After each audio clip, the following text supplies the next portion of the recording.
Hi, and we're on episode 14 of the Disruptive Love Podcast, and I'm David Bennett. And I'm Jonathan Bennett. And our goal is to positively disrupt the bad in dating and relationships. And we would like you to join us in this process by subscribing to our podcast. You can find us at disruptive.love and on Twitter at disruptivelove, one word. Today we have as our guest Charles Messow, who is CEO of Charlie and working hard to bring us the dating app Cove. And Cove is a charity and rewards-based dating app. It offers a member-only experience that motivates people to participate and advance the conversation. It's a relationship-building app, not a hookup app. It's the best way to establish a base of compatibility and trust online before meeting offline. And from our perspective, it's about damn time an app did this. So, welcome to our podcast, Charles. Thanks, guys, for the invite. You're welcome. We're glad to have you. Before we get started talking about the dating app you're developing, you and some others are developing, what are some of the problems that you see with dating apps right now? Wow. How long of a podcast is this? We could go on forever, couldn't we? Yeah, I think we can narrow it down to two main issues, and that is depth and engagement. And by engagement, I mean overall use and activity or communication within the app. I think poor depth and poor engagement leads to a lot of times a poor experience and loss of time. So I think this happens to more and more people, that they see themselves in a browsing or swiping environment. That's time consuming. And then once there's an actual match, lots of times communication doesn't happen there. And then if communication does happen, it's very, I guess you could say, superficial in that it's at a texting level and it doesn't get deeper. And so you don't really get a better sense of the other person's personality, and conversation's kind of safe. How you been? What are you up to? Or it just advances extremely fast. It turns off a lot of people as well. So we kind of said, okay, how do we improve this? We are implementing a couple things that motivate actual engagement, but then also drive depth while respecting the fact that we're 2018 and everybody's busy. Everybody's got a lot of distractions, and time and attention is at a premium. Okay, great. So what are some of the ways that Cove encourages more engagement than, let's say, a lot of these swipe apps where I don't even know if most people are even on there to get a date. I think they're there largely to waste time. Even a lot of the studies show that. So how does Cove encourage engagement? Yeah, it seems that way, doesn't it? Yeah. Like, it's kind of like there could be validations or time killers when you're in an Uber. You can use common sense. You can look at the data that's out there, and we've also got our personal direct conversation with hundreds and hundreds of women too that kind of say, well, you know what, they're overwhelmed in a regular dating app environment. And so the fact that they're overwhelmed can give you an idea as to why maybe that there's poor engagement. It's kind of like, how do they determine if there's a bunch of guys that want to meet them, who's legit, who's not legit, because they believe that everybody's just there for kind of one reason. And that's the kind of environment that a lot of these dating apps have fostered. Mm-hmm. That's what we've noticed with a lot of our clients, is that it's for a lot of the women, it's feast, but it's not really the food, to use the food metaphor here. It's feast, but it's not what they want. And for a lot of the guys, it's total famine. And there's that big disconnect in online dating. And that's why a lot of people that we talk to, a lot of our clients, they come to us because they're very frustrated with the online dating process. It's such an easy promise. Oh, you swipe, you can do it, when you're on the toilet. And they do it, and then they find that it's actually not easy at all. In fact, it's very, very difficult. Yeah, it's kind of interesting, right? Like when things evolve so fast and move so fast, it's like you don't notice. All of a sudden you wake up and you're one day in this environment that's more chaos than anything, and you can't identify the demarcation point as to when things got so weird so fast. But it's kind of like where we're at, and I thought we'd just go to the root of the two things that we thought were the biggest outliers in identifying why there's actually poor experiences on both sides of the marketplace, on guys and girls side. So you mentioned evolve, which I like that because that segues into another question we have, because one of the things we study a lot of, and you and I talked about this when we talked previously about evolutionary psychology, and I know you guys have been working with some evolutionary psychologists to make the dating app kind of more in line with evolutionary reality, the way we actually think and meet people. Can you speak a little bit about that and who you're working with, if you're allowed to mention that? Yeah, for sure. Go ahead. Well, from a general sense, the inspiration is coming from the fact, from a general sense that there's something on the line and that women are nature's gatekeepers and the ones who select or decide. So there's countless examples of males of species who battle other males, or serenade or gift give for mating opportunities. And this kind of overlaps what we see play out in the real world, where women essentially select the men who win status contests over other men, and how they mate across and up socioeconomic competence or hierarchies. Kind of plug in Jordan Peterson here. I was going to say, I'm thinking of lobsters right now, the lobster hierarchy. Yeah, exactly. Yeah. And what, so there's been some inspiration from that aspect of it, but where we see this play out, where we don't see this play out where it should, is on dating apps, is like understand that we've got this thing that's hardwired in us, and in a dating app environment, there are obvious bottlenecks, which explains the poor engagement. We've seen industry data that says anywhere between 1 out of 10 to 1 out of 30 messages get responded to. Wow. You think that's crazy, even though that there's a match. Like, why wouldn't there be more engagement, more response?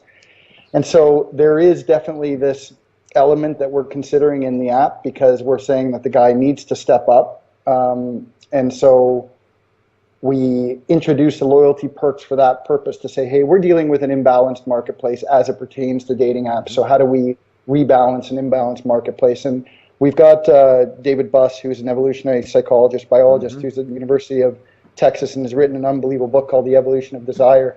If people haven't read it, it's just like excellent book. Absolutely. Yes, it is. It makes you kind of, I don't know what you guys thought when you read it. It's like, I think I've become a better mate for a woman immediately, because I'm seeing things from perspective that I never did. And I think vice versa. When I talk to women who read the book, it's the same thing. But it kind of gives the idea, or kind of gives you a really good glimpse as to why we're hardwired the way we are. Well, that's great. Yeah, David Buss, that's like big league level academic right there in the evolutionary psychology field. That's amazing. So it's interesting you mentioned that stat, because we'd actually read a stat with regards to men getting a message back. What was it, like a man has to message, 120 roughly women to get? For a man to have a 99% chance of getting a reply, he has to send out around 110 messages, the average man, to get it up to 99%. And crazy. I mean, that's insanity. I mean, he could spend his time probably walking down the street and saying, give me your number, and he'd probably have more success. But yet, online dating is set up as this panacea for everyone's dating woes, but everything we see is that it makes dating worse. So we're really excited to see what you're doing, because what you're doing appears a lot more thoughtful and actually takes into account the way humans really are, as opposed to maybe the other apps, which maybe what we want us to be rather than the evolutionary realities. Yeah, and I think, I've heard some say that, they don't like it in some sense, because they're saying, well, why can't you offer loyalty rewards for the guys too on the app? Well, it's not where the imbalance is in these marketplaces. Right. And the fact that this is inconvenient doesn't change the fact that it's a fact. And so, again, we're just trying to deal in reality here. And I noticed guys, I was looking, because I downloaded the app and was looking around, and I noticed guys have to pay a monthly fee to use it from the start. That's correct, right? No, it actually isn't. It's how we soft launch the thing, but we, of course, are just grabbing data constantly. And it's kind of a strange, interesting thing, is that we kind of pre-launch this for women first, to make sure that, okay, we're verifying every woman through Instagram and guys through LinkedIn and Instagram. And we want to make sure that when guys come on the app, that they actually see legit verified women. And a lot of times, maybe in other apps, there's questionable go-to-market strategies that include possible fake profiles, right, which we want no part of that. And so everybody's verified. But so that you launch an app and you don't want the whole community to be hollow, so we pre-launched it to women. And then we got into a situation where we had just say 10,000 women in that neighborhood apply.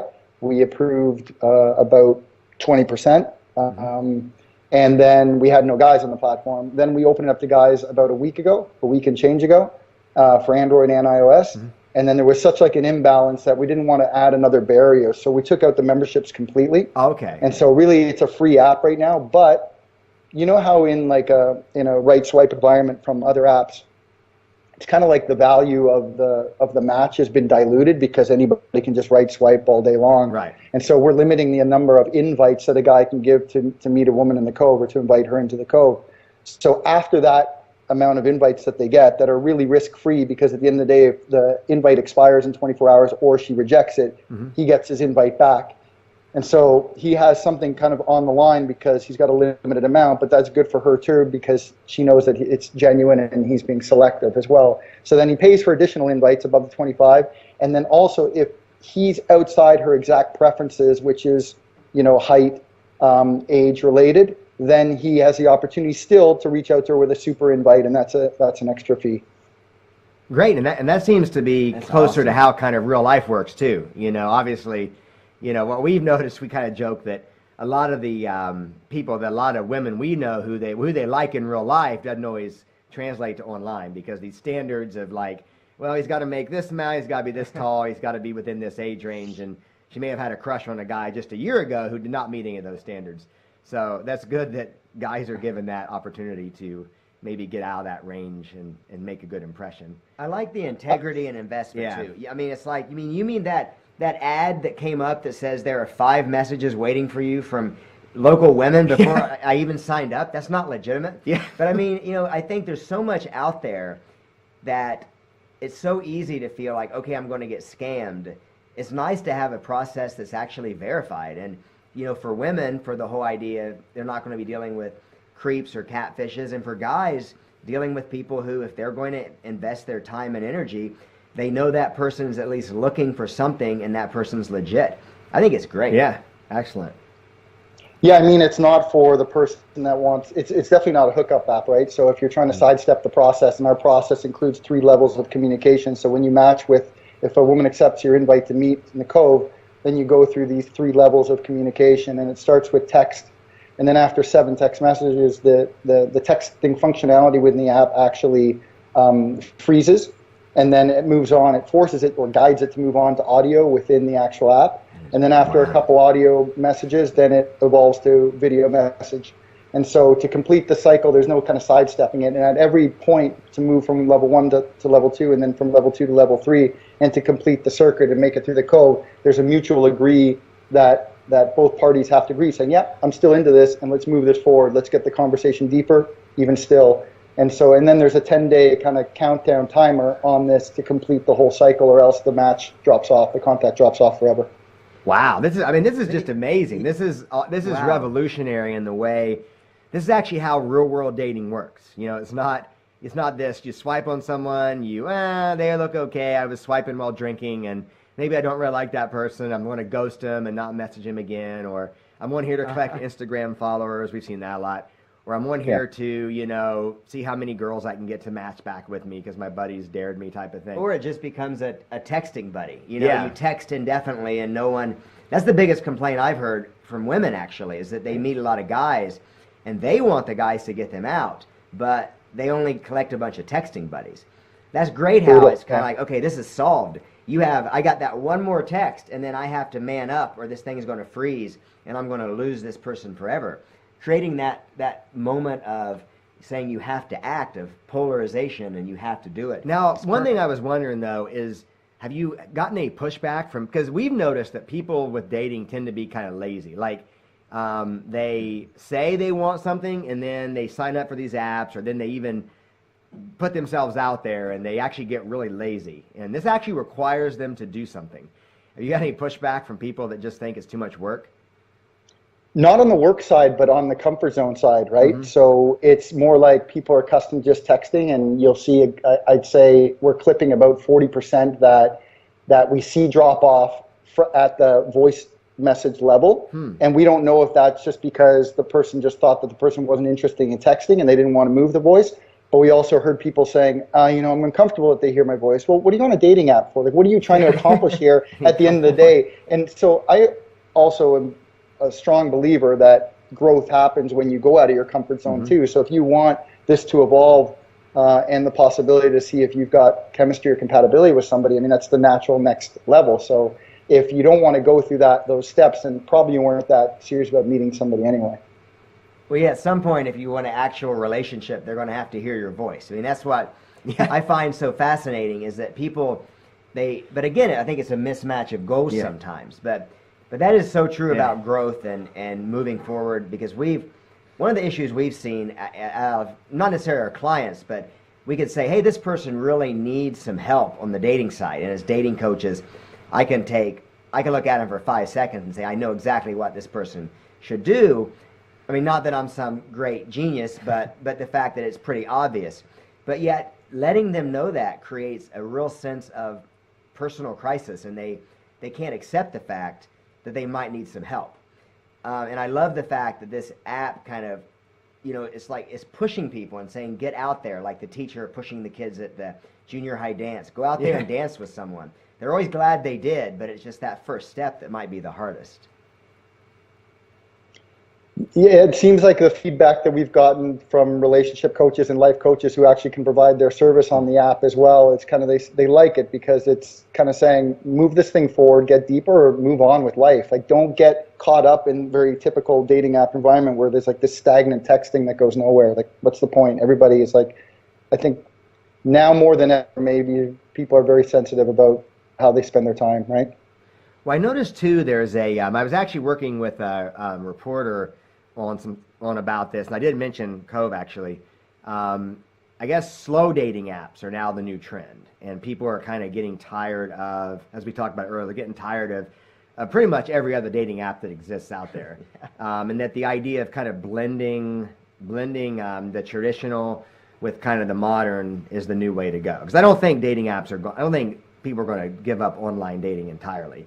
But I did read an interesting stat, though, the other day that eHarmony put out some stats that even today, only 20% of people meet online. I think around 60% still meet through friends, which I kind of find fascinating that's such a high percentage, because I would think that online dating is a lot more popular than it is.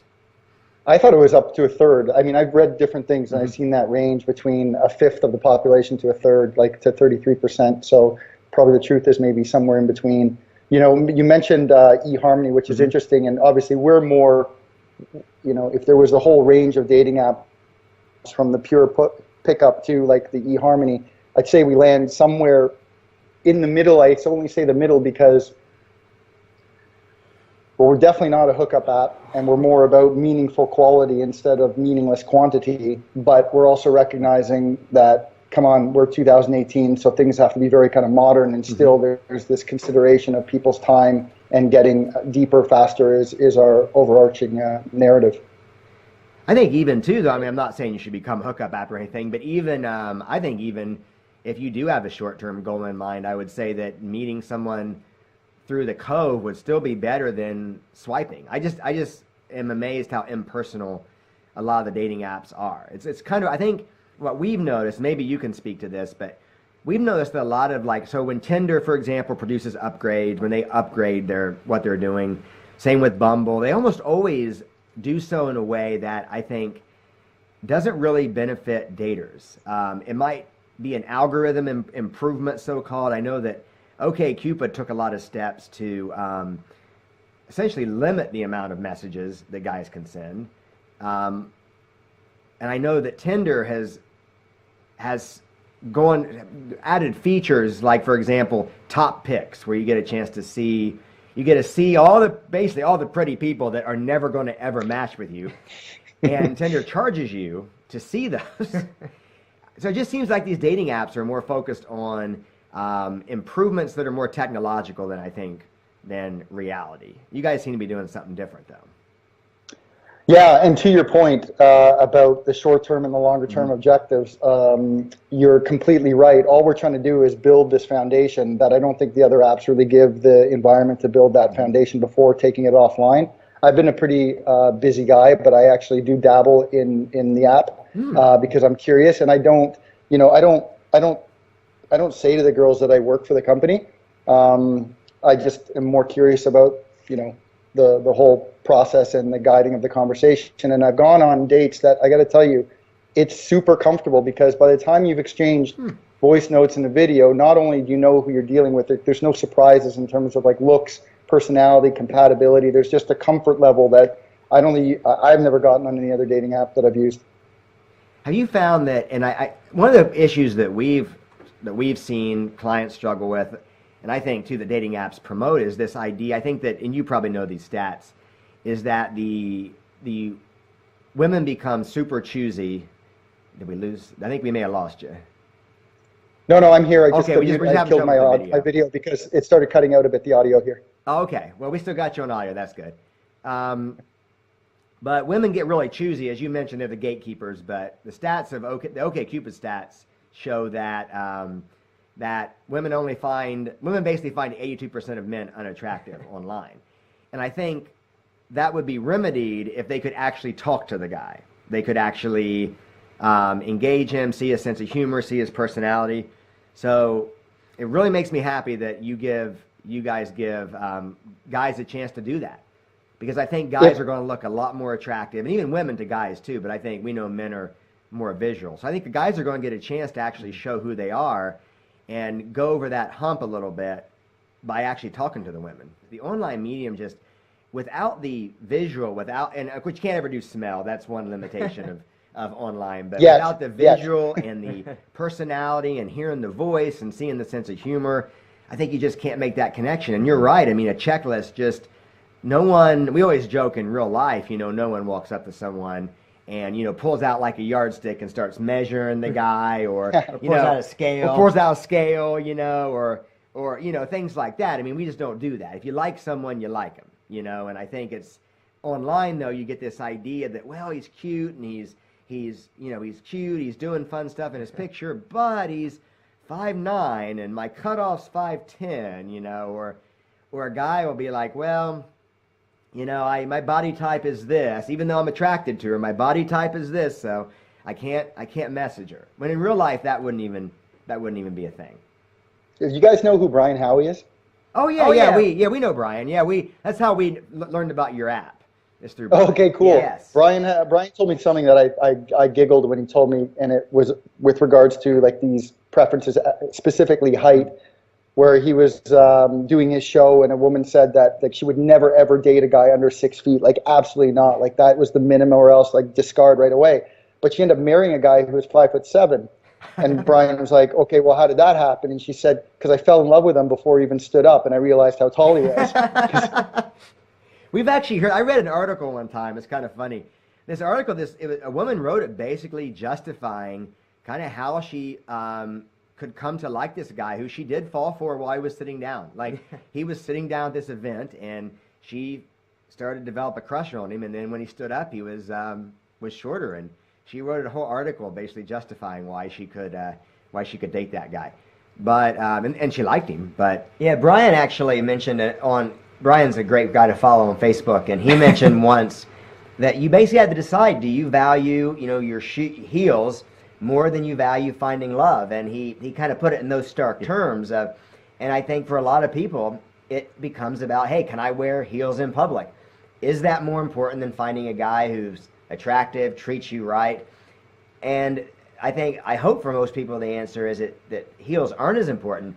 But when he put it in such stark terms, I think it made a lot of people think that, hey, you're right, I am putting a pair of shoes over a lifetime partner. Yeah, I think that's really at the core of what we're just trying to address or solve. It's just like, how do we, within this environment that we know as online dating or these apps, how do we maximize the possibility that you can actually explore these compatibilities? And so by guiding the conversation forward in a short amount of time and injecting that extra, I guess you could say, motivation to engage on the women's side, who are typically the ones that don't engage, especially the more, I guess you could say, photogenic profiles. We definitely are seeing higher engagement right now, but we're also, it's kind of interesting, and we'll see what happens over the coming months. Like, we definitely have more women on the platform than guys, just because it's brand new. And I don't know if that's ever really happened in a dating app environment with legit profiles. I'm surprised. I mean, Yeah, I don't think in the history of dating there's ever been anything like that. So that's great. That is awesome. So in terms For of, the time being. so for our listeners who just kind of like the idea of this, and I think a lot of them would. I know. I mean, we tell everybody about it. We can, but they want to. Let's say, what would be the process, I guess, to get started on Cove For a guy and a girl. Guy and a girl, yeah. Meetinthecove.com Okay. is the site, and from there, download the app, iOS and Android, both available as of last week. The application process, because it's members only and it's exclusive for guys, they've got two options. They can apply through LinkedIn or they can apply through Instagram. Okay. For women, they need to apply through Instagram. And then we are usually taking 24 hours to review, but there's a bit of a backup in the queue. Not everybody makes the cut. We've got a list of 15 different things that we look for because we want to make sure that, that the person's real and that it's kind of a fit for this phase of the business for us. Mm-hmm.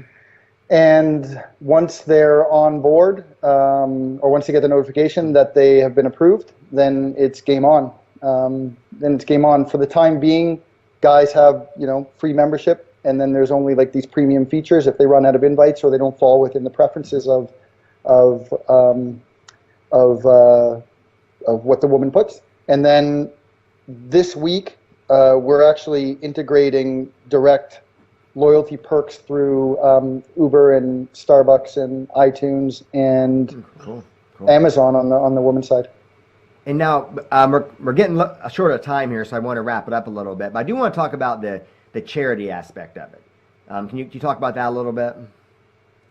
Yeah. So what we do is we'll take percent of the daily profits and allocate them to the charities of the most active women on the platform for that particular day. So I think we've got 15 or 16 charities integrated. We'll probably be adding more because we're going to be working with certain sororities, and sororities have their philanthropic endeavors where they're backing a certain foundation. So we'll probably be onboarding more at a local level as well. And it's really just, tucking aside a percent of the daily revenue and allocating it to the charities that the women themselves choose versus a platform that says, okay, money's going to maybe a cause that isn't at the heart of a particular person using that platform or app.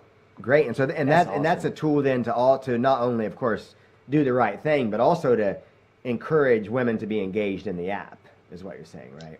Yeah, I mean that's the second. There's two, I guess, ways that we were trying to motivate the conversation, and one is from the philanthropic angle, and the other is okay, actually, we know everybody's overwhelmed with getting notifications on their phone unless their notifications are turned off. So how do we make it so women are actually happy to get notifications and explore these options of guys that may be within exactly their parameters, or an inch outside, or a kilometer outside, or 1 year off. Well, I tell you what, this is. I mean, we're very excited about this. This is great. And even our producer just keeps looking over, nodding his head yes, awesome. because everything we're hearing. I mean, it's just we've always even said for years. It's why don't they design an app that's based on basically evolutionary psychology, reality, how humans actually work, not based. I mean, even I think we talked about earlier. I think even Tinder has more become about making it so women aren't overwhelmed by guys, so they get the most popular profiles. Those guys are also getting a lot of attention. So it ends up becoming kind of a playground of the most super attractive people, and then everyone gets off after a couple of weeks because no one's satisfied. And this is just such a revolutionary thing. It's we're very impressed. Very impressed. Well, it's interesting. You guys mentioned that you've listened to a bit of Jordan Peterson's content, and he talks a lot. He's talked a couple times about the Solar price and the Pareto distribution, and how that plays out in nature. It's definitely, I guess you could say, magnified in this environment where the majority of the traffic and attention are going to a smaller percent of profiles, and they just happen to be the more attractive women. So when you stack those in a Bumble or Tinder environment, it's just going to make the problem even worse and worse and worse. Oh, absolutely. And in the real world, we've talked about this a lot. In the real world, throughout history, you did have the 80-20 probably in terms of attraction, who was the most attractive. But most guys and women still ended up getting married, getting in relationships. It wasn't that they had to rely on an app where literally they were excluded from the whole process because they weren't in the top 20%. Well, and if 80% of women on OkCupid consider men unattractive, I mean, that would be, if they applied that to the real world, there would be a huge crisis of men not getting married, not getting dates, but clearly they don't apply that to the real world. So it's good that there's an app that's actually addressing some of this disparity and actually helping people find love, which is the ultimate goal. Yes. That's the idea, and that's where the name comes from. Cove comes from the CO is in Cove is for conversation, and the VE from Cove is from love, the last part of love, and you need it. You need to have the conversation, which today isn't happening, to get to that point of love. Excellent. So that is that's perfect. The origin of the name. Well, we need to wrap up here, Charles, but do you have any final thoughts you want to share just to, and then remind everybody once again how to download the app so we can get people downloading it. Yeah, it's www.meetinthecove.com. And that's actually the handle for our socials, which we're actually going to start building up. We haven't really, there's a lot of things you got to fit in the suitcase when you're launching something like this. So we'll pay more attention to the social going forward. And we'll start, more of a media push next week, or a media push next week.